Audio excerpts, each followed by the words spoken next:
welcome all. Good afternoon again. I am Joseph Chen from the organizer, the Silk Road Economic Development Research Center. Today's lunch talk is the fifth of our Belt and Road Lunch Talk series. And today's lunch is supported by the Hong Kong Energy and Mineral United Associations. Our keynote speaker today is Mrs. Regina Ip, GBS, JP, a member of the Executive Council, LegCo member.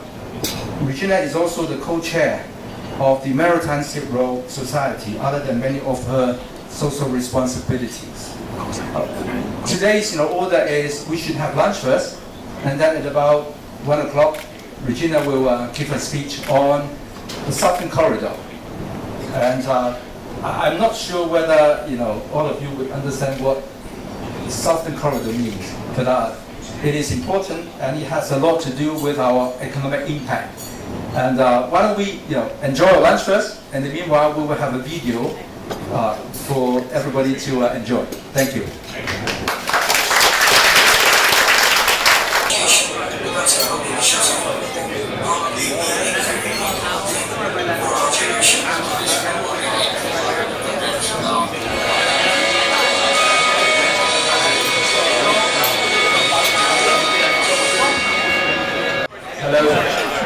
Hello. I hope the lunch is good, and it's a full house today. So we provide a live broadcast through YouTube for those who could not make it. And without further ado, let's welcome Regina. Thank you.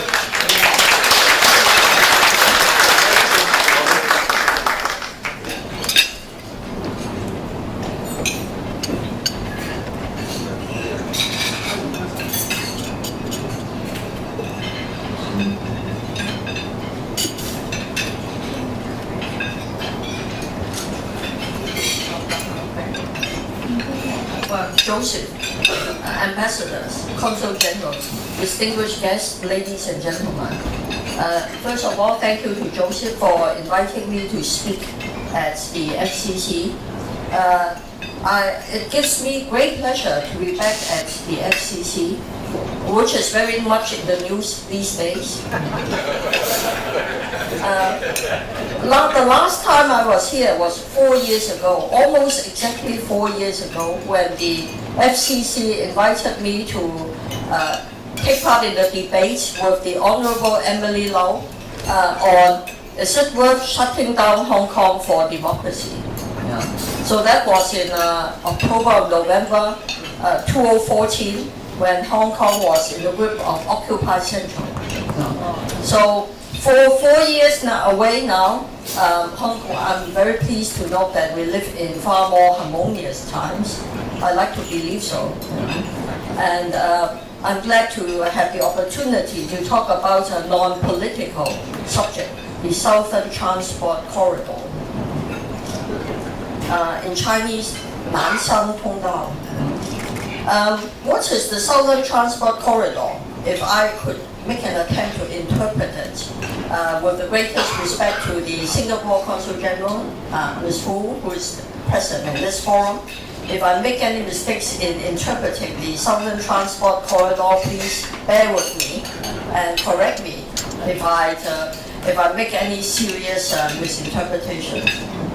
So from what I heard from the grapevine, is the Southern Transport Corridor was an initiative proposed by Singapore's Prime Minister Lee Hsien Loong to Chairman Xi Jinping during one of their meetings to piggyback on the Belt and Road.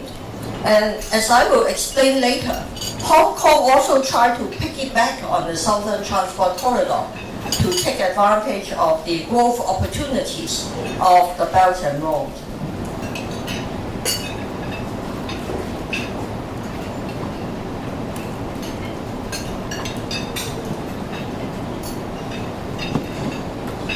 Well, I think it would be best if we start with this map. This shows you the Belt and the Road, the Silk Road economic belt, and the 21st century Maritime Silk Road, linked by the Chongqing-Xinjiang Europe Railway. Chongqing-O Railway. This railway has been in operation for a few years. It is 11,179 kilometers in length. It is a freight trade route operated by the Trans-Eurasia Logistics Company and a Russian transport company. And this railway links Chongqing, which is the capital of Sichuan province, a very important city in southwestern China, which is enjoying high-speed road, Chongqing, linking Chongqing to Europe via Xinjiang. So Chongqing is playing Sichuan province, with Chongqing as a transport hub, is playing a very important role in the Belt and Road. So what happened is, a few years ago, from what I heard, the Singapore Prime Minister, Mr. Lee Hsien Loong, in order to piggyback on the growth potential of the Belt and Road, proposed to Chairman Xi Jinping the establishment of a southern transport corridor, developing land and sea routes from Chongqing to Southeast Asia via the provinces of the city Lanzhou, Gansu, Sichuan, Guangxi, all the way the southwestern province, starting with Chongqing as the hub. Lanzhou, you see in the north, Lanzhou is the capital of the province of Gansu, a very important city along the ancient Silk Road. Starting from Lanzhou, linking Southeast Asia, Singapore, ending with Singapore, linking Lanzhou and Singapore through Chongqing and Kunming in Yunnan province. Chengdu is also the capital of the Sichuan province. And then Kunming, which is the capital of the Yunnan province, via Qingzhou, all the way to Singapore. Now, what is Qingzhou? Qingzhou is an important port in the Guangxi Autonomous Region, thereby linking the Silk Road to Southeast Asia. So this helps Chongqing in that it will further enhance Chongqing's position as a comprehensive transport hub for China's western region, and for the development of a multimodal freight transport system that integrates rail, air, sea, and road transit modes. And it opens up the southward trade logistic passage from Chongqing to Singapore, and given the very important geographical position of Singapore, to the Southeast Asian countries.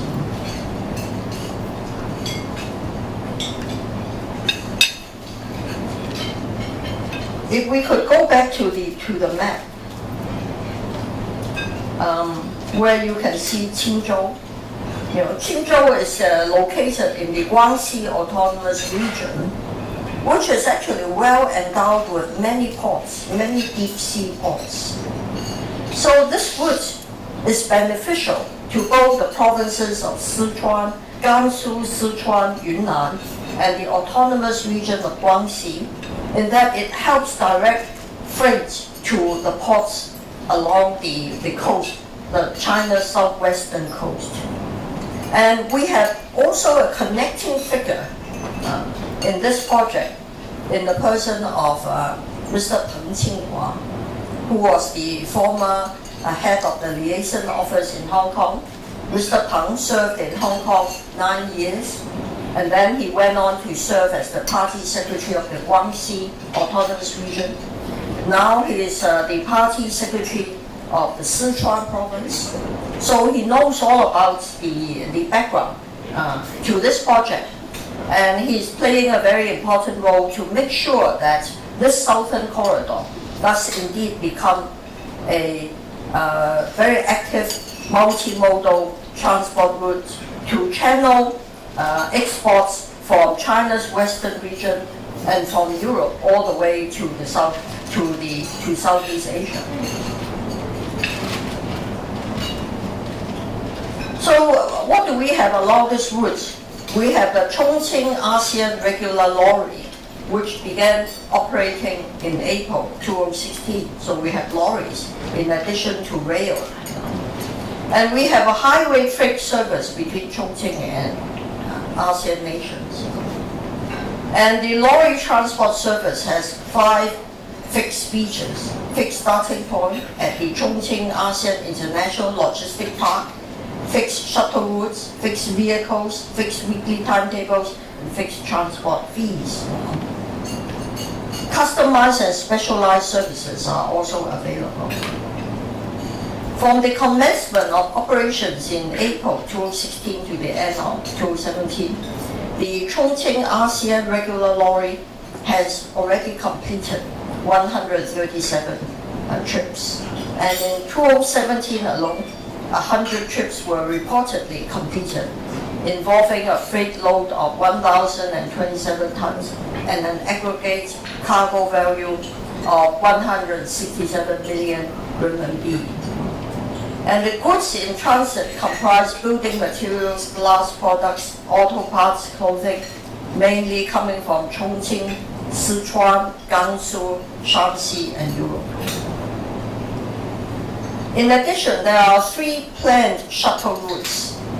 The east route running from Nanping in Chongqing to Hanoi in Vietnam via Pingxiang in Guangxi, together with a secondary east route to Singapore via the sea transport at Qingzhou port.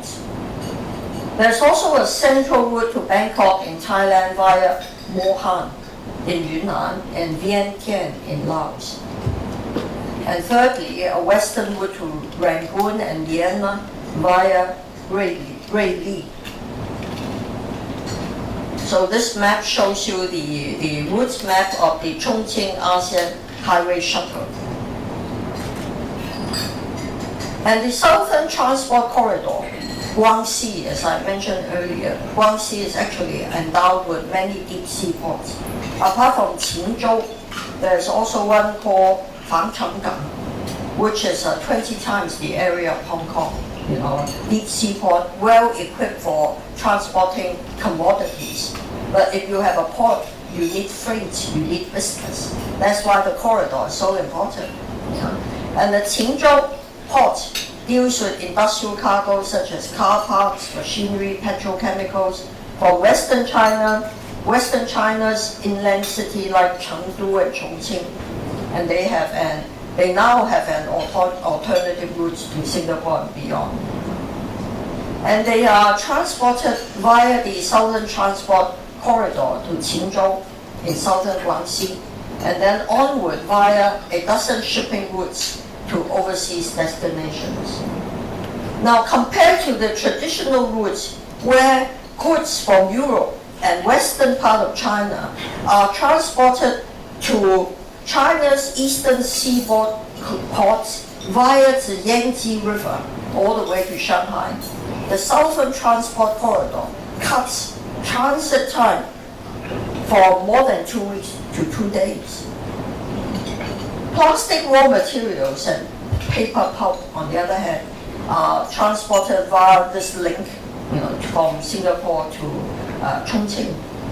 So it works both ways. It is a much faster route, the Southern Transport Corridor, comparing to the traditional routes of shipping goods from Europe and Western China to the Americas via Shanghai. In June 2015, a company called Pacific International Line signed a joint venture agreement with PSA International and the Beibu Gulf Port Group. This is the port that I mentioned earlier, the Beibu One and the Fangchenggang. Guangxi has several very interesting ports. Beibu One, Beibu Gulf Port is one of them. Fangchenggang is another one. Beibu Gulf Port Group at Qingzhou City to establish a new container terminal, Beibu Gulf PSA International Container Terminal Limited, to unify the management of 4 out of 6 berths under one operator. The annual capacity of this port is 3 million TEUs, which is of course small compared to that of Singapore and Hong Kong.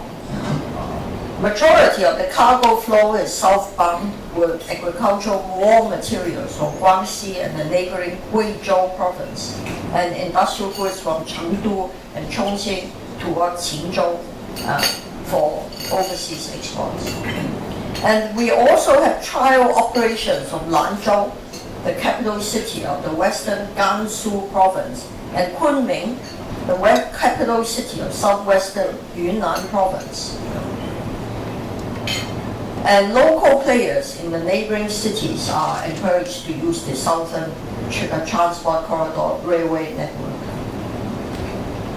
For the river sea transportation from Chongqing to coastal cities on the east via the Yangtze River, it involves a distance of 2,400 kilometers and typically takes more than 14 days to complete, whereas the rail trip to Beibu Gulf in the south at the city of Qingzhou takes only about 2 days, covering a distance of 1,450 kilometers.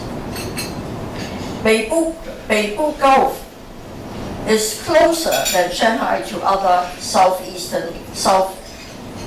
Asian countries. A trip from Chongqing to Singapore by rail and sea will take 15 days less than by river and sea. With the Yuxing-O Railway as the pivot, the multimodal freight transport system will be further optimized and extended. With Chongqing as its hub, the system can reach as far as the European continent to the north and all parts of the world by sea to the south. Well, this new Southern Transport Corridor has no lack of challenges in that although we have an efficient multimodal transport system, the following needs to be improved, such as efficiency in customs clearance, the need to enhance further the connectivity with a view to establishing the cold chain facilities which support the movement of perishables from Southeast Asia to the inner region of China. Talking about the cold chain facilities, this is of course one area where Hong Kong does very well. Although I'll come to that later, but as you know, our ports, container ports in Kwaichong has been falling in the world's rankings of the busiest ports. Currently it's ranked at number 5. The industry expects Kwaichong to drop to number 7 by end of this year, and maybe further lower if the US-China trade war persists. But Hong Kong still does well in efficient transport of high value added and easily perishable items, because of our reliability in providing cold chain facilities. The high value added items being goods like flowers, truffles, medication that requires cold storage, and other critical parts and components. So a lot more needs to be done to make sure that the Southern Transport Corridor can match well-established ports like Singapore and Hong Kong in integrating customs, logistics, and quality control as solutions to problems arising in the construction of the Southern Transport Corridor. Guangxi, of course, has been working very hard to enhance trade facilitation. Earlier this year, in May, Guangxi China ASEAN Information Harbor. Guangxi has built an information harbor, Xinxigang. They have been working on it for a number of years because of Guangxi's connection to ASEAN. They have been hosting an expo for 15 years, and through this, they have established data exchange database with ASEAN countries. So they have joined hands with Singapore's GTS, Global E-Trade Services, to jointly pilot international trade facilitation module for the Southern Transport Corridor.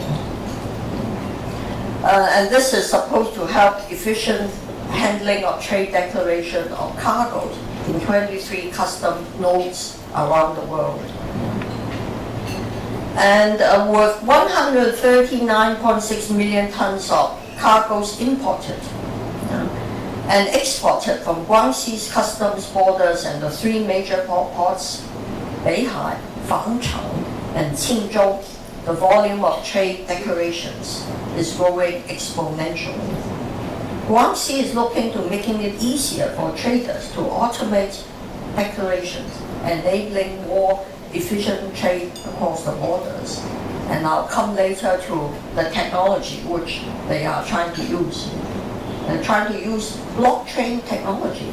And certainly, in working with Singapore to introduce the first cross-border blockchain platform for trade linking ASEAN with China's digital Silk Road, Guangxi Autonomous Region and Singapore definitely ahead of Hong Kong in making use of the latest technology. Those of us in this forum who are in the trade business will know that our Customs and Excise Department is still in the process of introducing a single trade window for declarations, a project which they have been working on for at least 1 decade, as I have heard, and they are nowhere near introducing blockchain technology. And the idea is to build an inclusive and extensible blockchain service for the trading communities to boost overall efficiency, security, and transparency for global trade. Open Trade Blockchain is the region's first cross-border blockchain platform and is aligned with China's Belt and Road Initiative and the Southern Transport Corridor.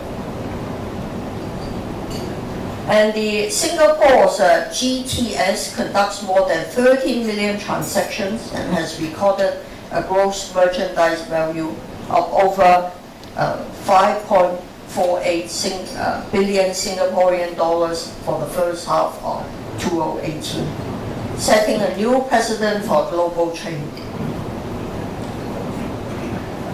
So the benefits of the Chongqing Connectivity Initiative, of which Southern Transport Corridor is a key component, they are manifold. To China, it gives Chongqing and the provinces in Western China, particularly Gansu, in China's northwest, comparatively poorer province compared to the eastern seaboard, Sichuan province, Yunnan province, and Guangxi Autonomous Region, 4 of them, more direct and shorter access to international maritime trade, which will in turn drive economic growth in Western China, in these 4 provinces in Western China. To Southeast Asia, it also brings enormous benefits in that it will help Southeast Asian products enter Western China much more efficiently through the Southern Transport Corridor, not only saving time but also overall costs. In some Western China products can reach Southeast Asia in much shorter time. And these southwestern provinces are highly populous provinces. I think the city of Chongqing alone has the 3 most populous provinces in China are number 1, Henan, number 2, Shandong, number 3 is Sichuan. Chongqing alone, I think, easily have a population of 100 million. So you are talking about a highly populous region, an industrial powerhouse, rich in natural resources, which has a tremendous demand for natural resources, complementary natural resources from Southeast Asia, and ready to export a lot of finished goods to Southeast Asia. as well as high value-added products such as laptop computers, liquid crystal display to Europe via the Yu-Xing-O Railway.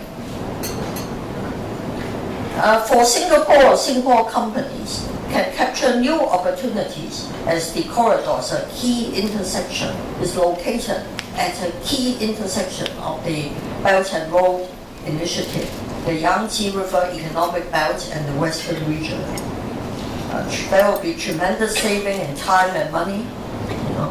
It will serve as a test bed for innovative policies. That's why it is called the full name of the Singapore-China Connectivity Initiative. It's called Demonstration Project. It is a hotbed for experimenting new innovative policies.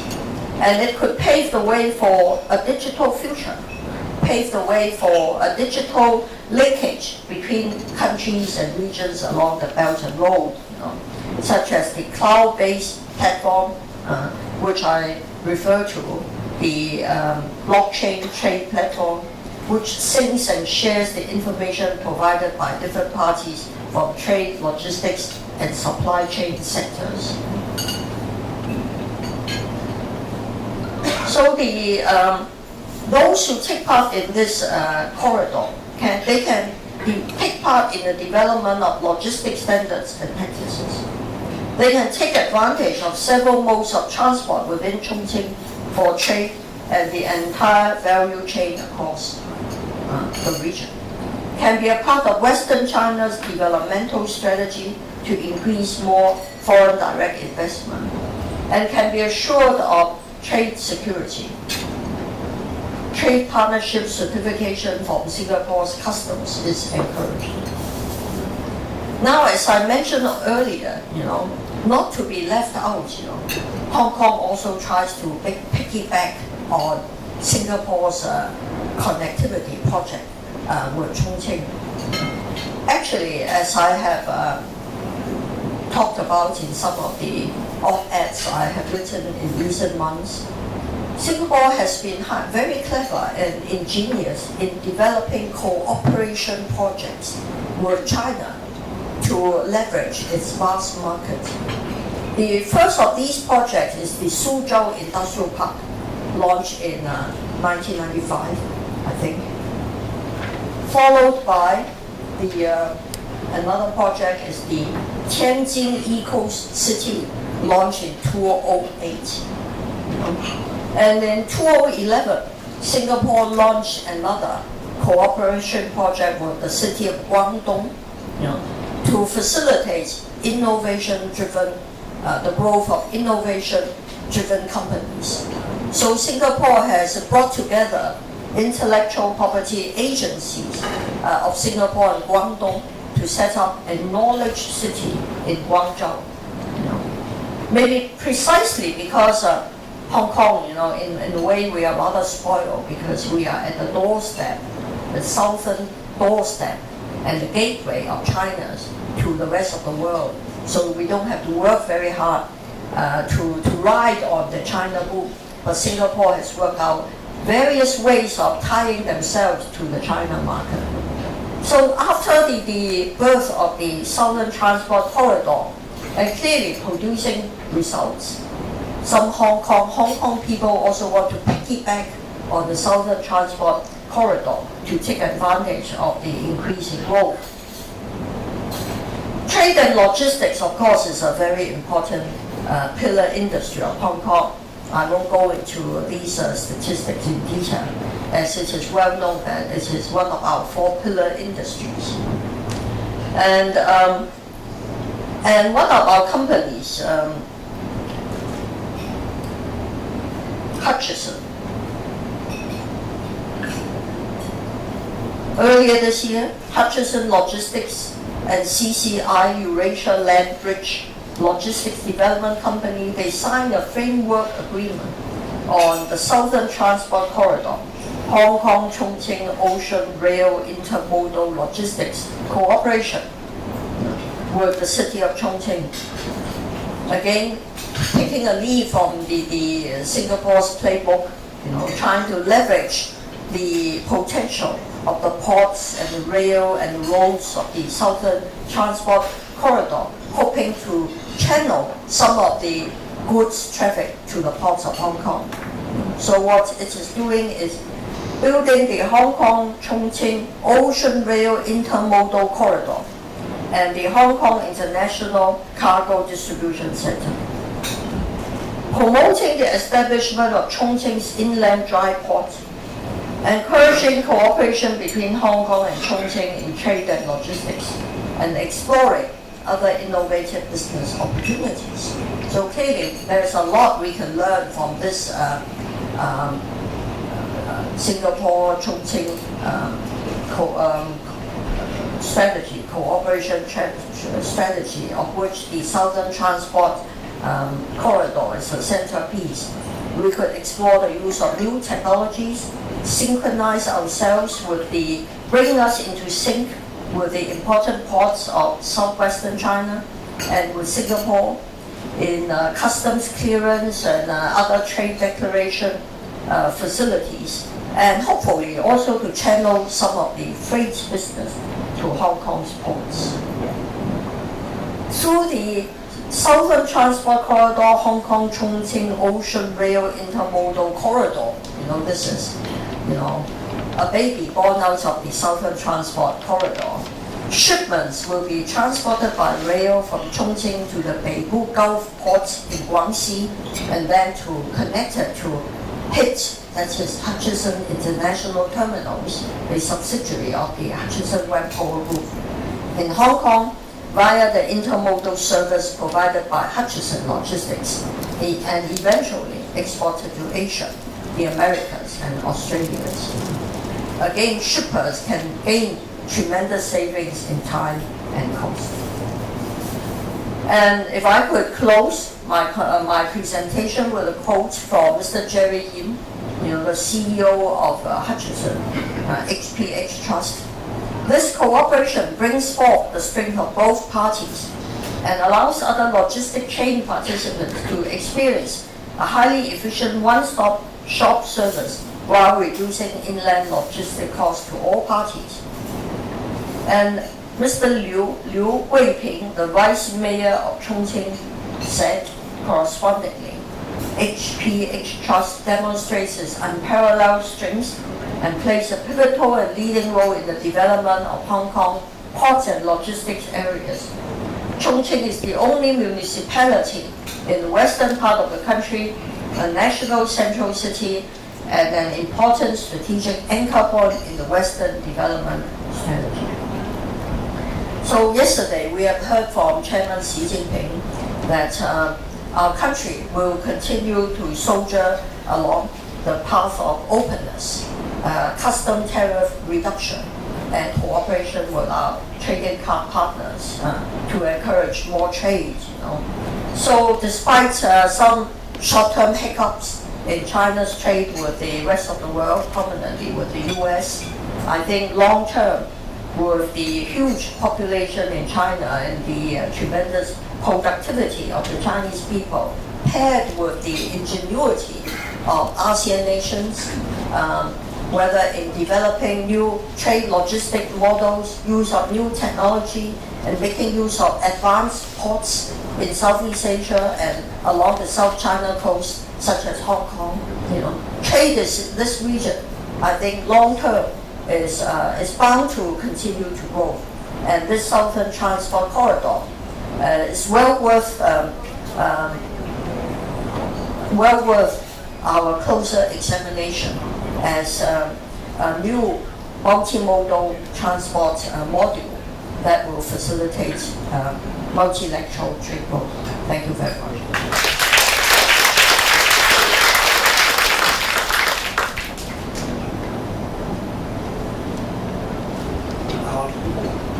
We all enjoyed your interesting and very informative speech, Regina. Thank you very much. And I think I'm expressing the opinions of the whole House about how glad we have been about having Regina and giving this interesting and informative speech. Actually, on the way here, I came to realize Regina, LegCo member Regina Ip is from my constituency. And you can guess, how my wife and I will vote. But a pity that my adult son has just got away from the caring grip of his loving mother to the other side of the territory with his girlfriend. So that's a pity. But anyway, I think now we are in a Q&A time, and if you don't blame me for a bit abusing my power as an anchor and having the privilege of asking the first question, Regina. As well known, China, is very good at building up the infrastructure stuff. And I have no doubt at all that the China part of it is a model logistic cooperation for what you have said, Regina, the whole cooperation between China Western part, and the Southeast Asia. But my little wondering is that how the infrastructural stuff will be a facilitating element or will be an issue beyond China border, especially as we all see that there is some hiccups in the Belt and Road Initiative in our southbound movement lately.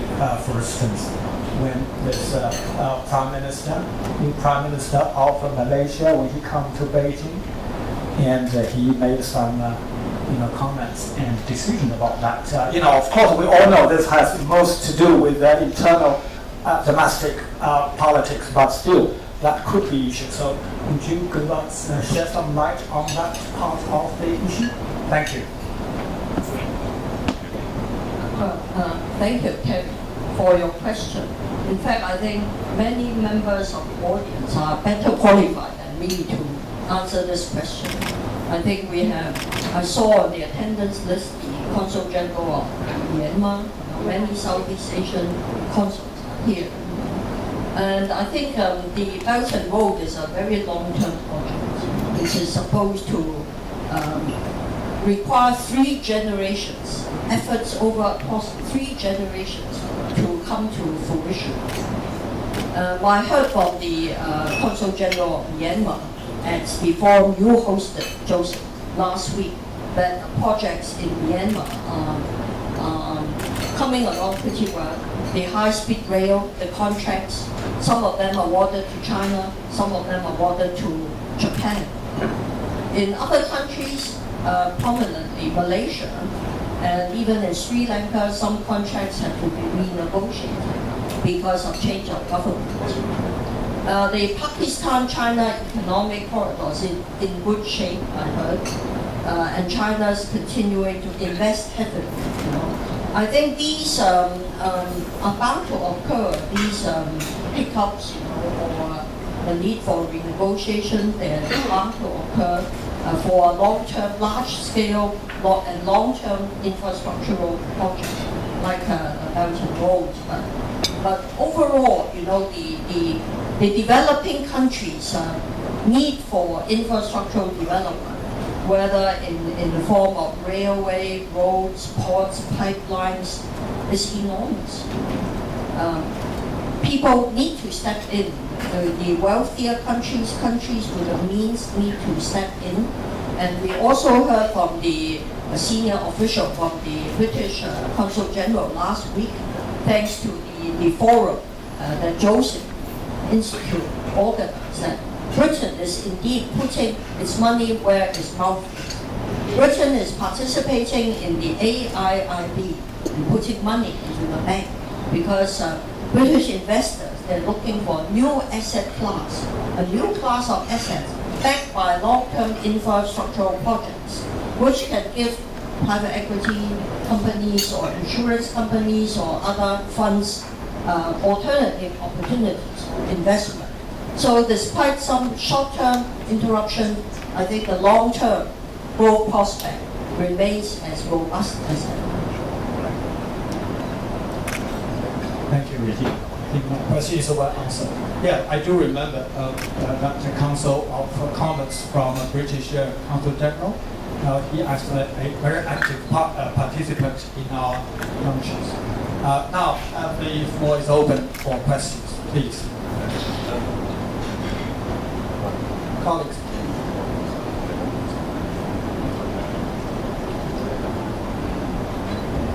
Thank you very much. My name is Sorin Vasile, Ambassador. I used to be here at Consul General for 4.5 years, and I had the privilege to meet chairperson Regina Ip for more than 10 years ago. And I am amazed every time when I meet her to know how many informations she has. And after her expose, I understood that she was the first Secretary for Security. The information she presented to us is really very comprehensive. From my point of view, I don't have too many questions to this presentation, but thanks to our very tremendous and very active political life, economical life, social life, I have another questions. I would like first of all to express my thanks to the Silk Road Economic Development Research Center for organizing this great event. I would say that this is a regal for the people involved in the Belt and Road Initiative. And also I'm very pleased I participated in the previous editions, the fourth one, and I'm really very pleased to be today here to see the, as you mentioned, the full house. I mean, the people are very interested in everything you are doing, and also I want to express my thanks to the Hong Kong Energy and Mineral United Association for supporting this meeting. It's really great. Of course, we know that the Belt and Road Initiative is the biggest, the hugest project, the tremendous one, which world know until now. It's more than 900 billion every year. This is unbelievable. This is a huge project bringing together at least 68 countries worldwide from all the continents, including South America, and we can see here the people from Argentina, from Africa, from Europe and Asia, which is Turkey, which is a bridge between all these countries, because it's a part in Europe, part in Asia. And this is a tremendous interest for these seminars, for these meetings. Thank you very much once again to organizers. About Regina Ip, I think it's really, we don't have time to talk, because she's the icon of Hong Kong. She's the person everybody knows, and I think she deserves a big applause. I kindly ask you the big applause for Regina. Regina, I mentioned before, your speech is really comprehensive, nothing to ask about this. You talk about the Chongqing municipality with more than 100 million people, which is the biggest city in the world. She didn't mention, but we know each of that this is the biggest city in the world, with a GDP more than 250 billion USD, much more than all the half of the countries of the EU, which is really enormous. I just have two questions, actually three. First of all, you mentioned, but I was out from Hong Kong for 3 weeks. You mentioned FCC. It's very actual in our case. What to think about? Yeah, about the FCC. Why is so actual? First question. The second one. Yesterday, we have our Iranian colleague here, and yesterday the Americans also they improved the sanctions against Iran. But we have 8 countries waived of these sanctions. China is one of them, next to India, Korea, South Korea, Japan. And how do you see in the longer perspective, because the President Trump, he mentioned that this waiving is just for the short period, because he wants to reduce the export of oil of Iran to zero, how do you think these sanctions will affect China and of course Hong Kong? And one more question is related to the subject we discussed today about the South Maritime Corridor. You mentioned in your speech very often the Singapore, which is a very important pillar of this corridor. And I am really very pleased to see also the Consul General of Singapore. But also, I would like to ask you, you mentioned also about the Shanghai meeting 2 days ago. And Chairman Xi, he said that Shanghai and Hainan Island, they will become also the very important pieces in this South Maritime Corridor from the Belt and Road Initiative. He made a special point of these two ports. Thank you. Okay. And he made a very, very special pointing to this Hainan and also Shanghai. How do you think, which will be the role of Hong Kong in this equation together with Shanghai, Hainan, in the Southern Corridor? And which are the main challenges to the South Maritime Corridor from another countries from the region? Thank you very much. Regina, sorry, I can't escape politics anyway. Well, thank you, my old friend Ambassador Solon, for your very kind words and for your very wide-ranging questions. In fact, I wanted to ask Dr. McCarthy how the Iranian port of Chabahar is coming along, and maybe you could, supplement later on. On the sanctions on Iran, I can only quote from an intelligence source, which I am not at liberty to disclose. A highly reliable source told me a few nights ago that Iran is solid despite the sanctions. So maybe Dr. McCarthy can confirm that. And as for the Shanghai Expo, this is the first international import expo hosted by China. You will note that all these international meetings, the Hong Kong chief executive is always given a prominent position. I think China has been trying for many decades to make full use of Hainan Island, not just as China's Hawaii for tourism. Hainan's tourism attraction is well known. But Hainan could do other things. It has a very beautiful coastline. It can host many ports. Serve as an important staging post for China's southward trade. I think that's the background to the point about the connectivity between Shanghai and Hainan Island. And it has always been China's developmental strategy to spread growth from the wealthier eastern seaboard cities to the western inland provinces and the southern ports, whether it's Hainan Island or Guangxi Autonomous Region. In spite of all this, I can tell you with confidence that for China's developmental strategy, they're talking about 3 Bay Areas. They are pivotal to China's growth for the next stage. The 3 Bay Areas are the Jing-Jing-Ji, Jing-Jing-Ji, Bohai Bay, up north, Beijing, Tianjin, the Bohai Bay area, the northeastern part, which is currently the hardest hit by the economic slowdown. And also the Yangtze River Bay area, and the Guangdong, Guangdong, Hong Kong, Macau, Greater China Bay Area. And I've been told reliably by officials from the State Development and Reform Commission that of the 3 Bay Areas, the Greater China Bay Area in the south is the most important. And Hong Kong is at the hub. Because this Greater Bay Area, although it encompasses 3 different jurisdictions, mainland jurisdiction, Macau and Hong Kong, 3 different customs, territory and immigration areas.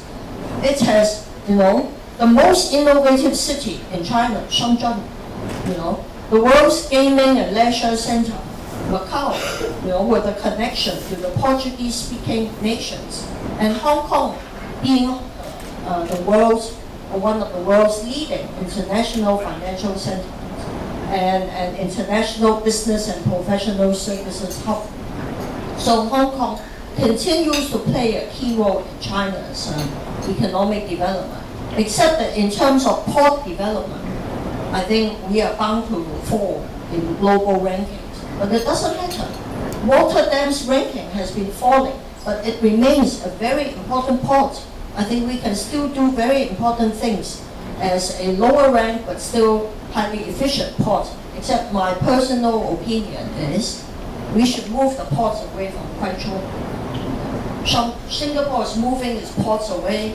Shanghai's building ports outside Shanghai. Shenzhen is doing the same.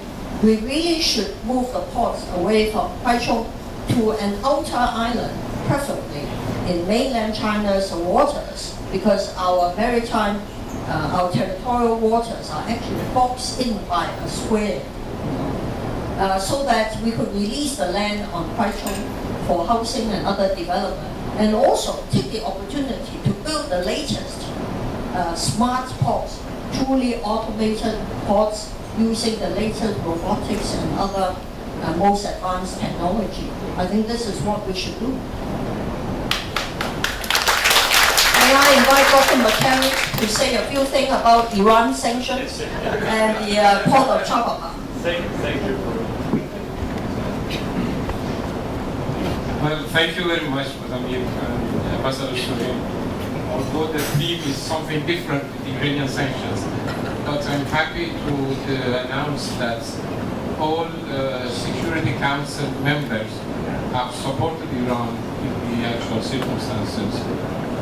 And we are counting with the support of our trade partners. Out of our 10 top trade partners, 7 of them are Asian countries. And they have committed to continue their trade relations with Iran. Although we are facing some challenges and difficulties on the banking issue and the financial coverage of the trade operations, but we have passed this period before, and we have survived alone. Now we are counting with the European support, the Chinese support, and Russian support, and Japanese support, and our Turkish neighbors as well. So we very much trust that the situation will be managed properly. But on the Chabahar port that you mentioned, I think it's one of the most important ports in the Persian Gulf and Indian Ocean. It's very close to the Gwadar port in Pakistan, which is being developed by the Chinese companies in the economic corridor in Pakistan. But then we have had both participation of Indian companies and Chinese companies as well, have started recently to develop that port. And since it is a good connection from the Persian Gulf to Central Asian republics, which are all landlocked countries, so the trade would be promoted there in the very near future, and we very much hope to see that Chabahar port quite active role in the Belt and Road Initiative. Thank you.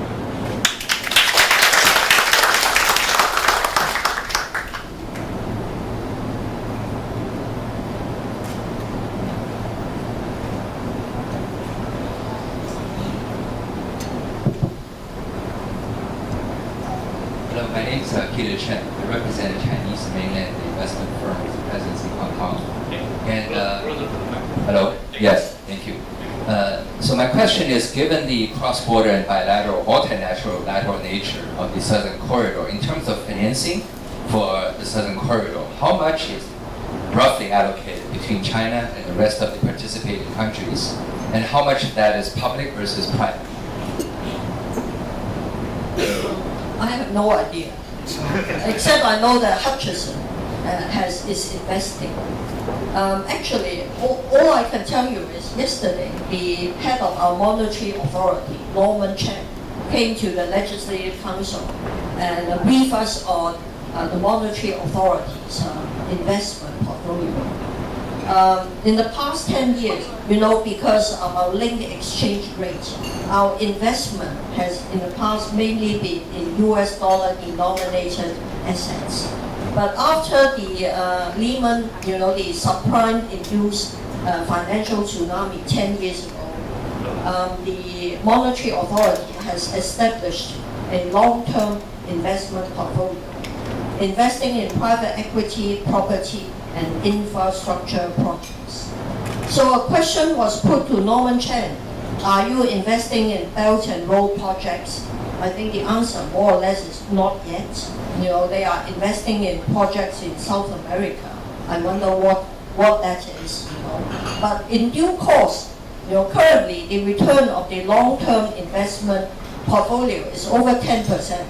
But according to the Norman Chen, the return of the rest of the exchange fund is 4.9%. So I think our monetary chiefs are bound to look for higher growth, higher return investment opportunities, and they will pick very carefully because of the transparency and accountability of our government officials to invest in reliable infrastructural projects, including those in the Belt and Road Initiative. So the possibility of government investing cannot be ruled out.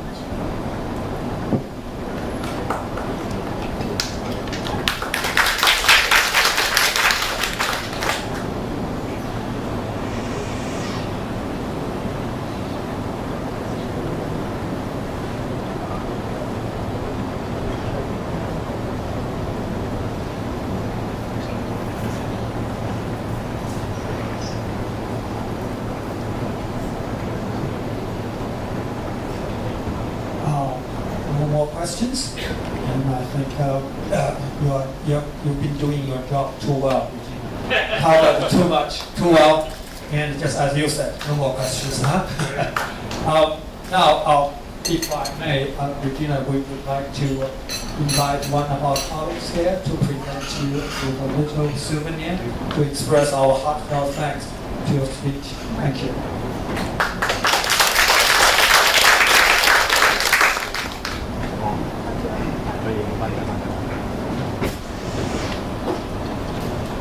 Please.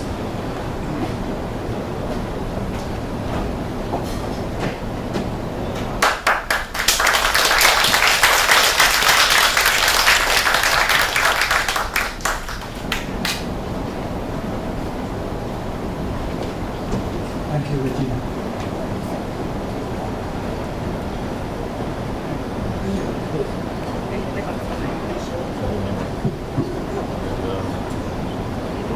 Again, thank you very much, ladies and gentlemen, and Regina, thank you very much for the great speech, and I think we have had a very good time here, and I hope you would continue to participate in our luncheon series in the days to come. Thank you very much.